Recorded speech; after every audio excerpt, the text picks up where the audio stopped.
Hindi online games ang dahilan? Ano ang violent online games? Sino ang naglalaro nito?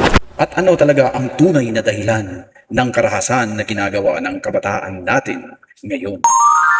Magandang araw mga bossing and welcome back to my channel. Ako po si Kuya Che at sa video ito ay pag-uusapan natin itong online games. Bakit ito hindi ang kauna-unahang dahilan sa karahasan na ginagawa ng ating kabataan ngayon? So, bago natin pag-usapan ito mga kapatid o mga bossing, mag-intro muna tayo. Sa Chess Corner tayo magsama-sama, liwanag ng pag-asa'y hatid sa bawat isa. Sa gabay ni Kuya Che, pangarap ay maaabot, pananampalataya at edukasyon ang siyang handog. Sa positibong diwa, pag-ibig ay pamahagi dito sa Chess Corner. Puso'y laging nagkakaisa lagi.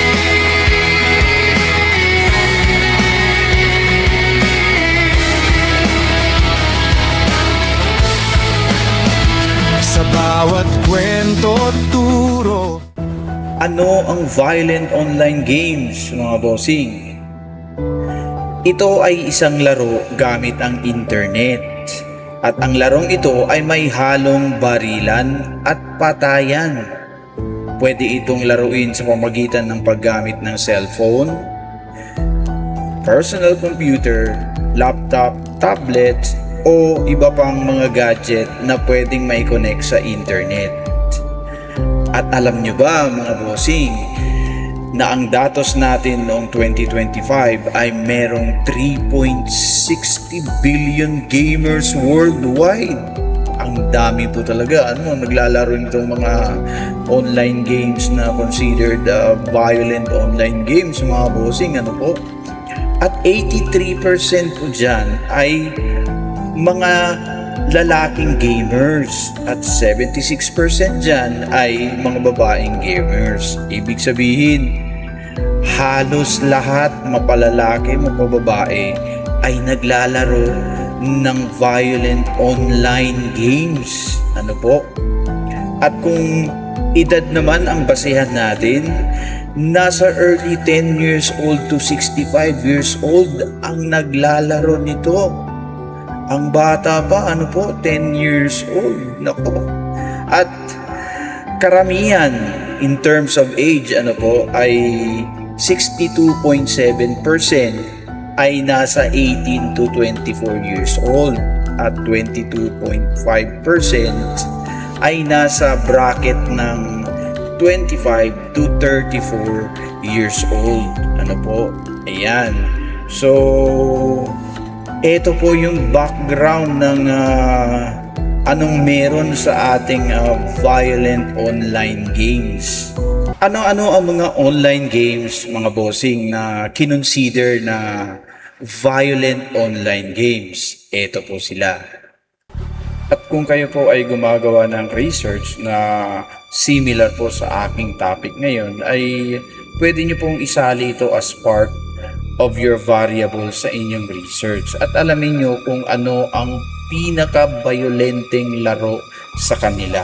At naka-identify po tayo ng 10 online games na considered to be violent online games. Ito po sila. Number 1, Free Fires. Number 2, PUBG Mobile. Number 3, Call of Duty. Number 4, Mobile Legends Bang Bang. Number 5, Fortnite. Number 6, Call of Duty Warzone. Number 7, GTA V and GTA Online. Number 8, Valorant. Number 9, Counter-Strike 2. And number 10, Apex Legends. Ito ang surprising question mga bossing. Alam nyo ba na hindi raw ito ang unang dahilan kung bakit naging bayolente itong ating mga kabataan ngayon? Ayan po, medyo interesting, ano po. According to Oxford University, na karamihan sa mga researches na gumawa nitong klaseng mga research na patungkol sa violent online games ay nagsasabi na wala raw connection itong violent online games sa pagiging bayolente ng ating mga kabataan ngayon. Ibig sabihin, bossing, ay hindi po ito yung direct factor, ano po, kundi ito ay naging contributing factor po. Ibig po sabihin, itong violent online games na ito ay nagsilbi ito na parang instrumento lang po sa pagbabago ng ugali ng ating kabataan. Ano po? Dahil ang tunay palang dahilan kung bakit naging bayolente itong ating mga kabataan ay ito po. Alright mga bossing, so ang tunay po talagang dahilan pala kung bakit na-trigger itong bad behavior ng ating mga kabataan ngayon ay ito po. Una, cyberbullying. Opo. Ngayon kung hindi po nalaman na ito palang mga online games ay may interaction pala ito. Pwede po rin po palang mag-usap-usap sila dito habang naglalaro at dahil dito ang nagkakaroon ng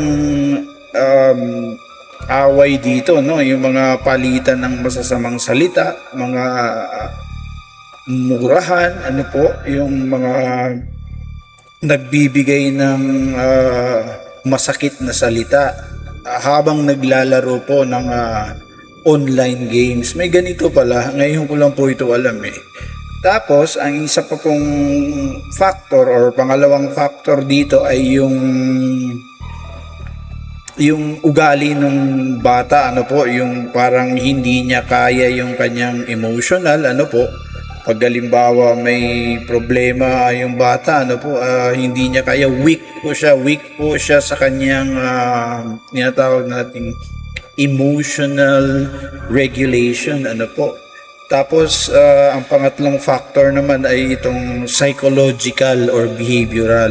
Ito po yung mga ugali ng mga bata, yung pikunin, yung madaling magalit, at yung bang talagang dinidibdib talaga nila yung halimbawa kung sinisiraan sila, ganon, o may problema talagang dinidibdib talaga ng bata na ito, So, ito rin po yung isang posibilidad na mag-trigger sa ibang ugali ng ating mga kabataan.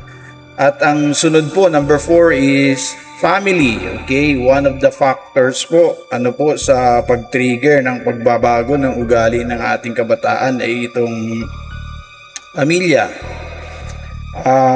Halimbawa, may experience ng domestic violence, family conflict, tapos tawag nito, lack of guidance, lack of monitoring from the parents. Ayan, that's on the family side when it comes to factor, or factors.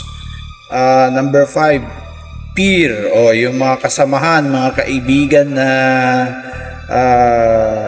bullying, parating kinuputya siya, yung nire-reject, ibig sabihin po yung hindi po sinasali, hindi po sinasama, hindi po kinakausap. Okay, rejection po tawag doon. Tapos another factor naman itong sa school. O maybe yung bata na ito may problema sa teacher, o baka may yung teacher iba yung ugali, hindi niya gusto yung ugali, yung bata hindi niya gusto yung ugali ng teacher. Ayan po. May mga ganun po eh. Ayan, meron din nga po, may mga teacher din siguro. Ewan ko lang pero hindi ko na sabihin, baka magka-problema ako dito, ano po. Anyways, ang last na factor dito, ano po, ay yung community. Yung mga nakikita ng mga bata, alibawa, yung mga krimen na nangyayari sa paligid natin, yung nakikita niya sa news na mga pinapakita sa news na sa CCTV na may nagaganap na patayan, mga ganun, kahirapan, ayan. Ito po ang nagtitrigger talaga sa pagbabago ng ugali ng ating mga kabataan. Ayan po. So, aki pong ulitin na itong violent online games ay hindi po talaga itong direkta na dahilan kung bakit naging violente yung kabataan natin, kundi ito ay instrumento po. Ayan. So, dahil sa violent online gaming, doon nagsisimula yung problema dahil may mga pag-uusap pala itong nagaganap habang naglalaro. May mga interactions pala ito dito na pwede silang magsalita ng mga masasamang salita, ano po, sa kanilang kapwa kalaro. Ayan. So, ganito pala pag naglalaro tayo ng online game, ano po, na pwede pala tayong usap-usap at eventually nag-aaway pala, pwede nag-aaway at dito nagmumurahan at nagsasabi ng masamang salita, ano po. Ayan. So, ito pala yung laro dito sa online games na ito. And of course, this will fall really on cyberbullying. Ayan. So, eto at saka munti ko na makalimutan. Parang etong online games na ito, siguro dito na parang naging venue na rin ito ng pagiging marahas ng mga bata, ano po. Oo, kasi siguro dito merong mga dare ba, kumbaga. O yung mga dare na sige, gawin mo nga ito, mga ganun. Siguro nangyayari ito sa mga online games, ano po. Ayan. At yan po yung mga factors, ano po, or tunay na factors pala kung bakit nagbabago ang ugali ng ating kabataan. At eventually, to the extent ay naging violente sila. Opo.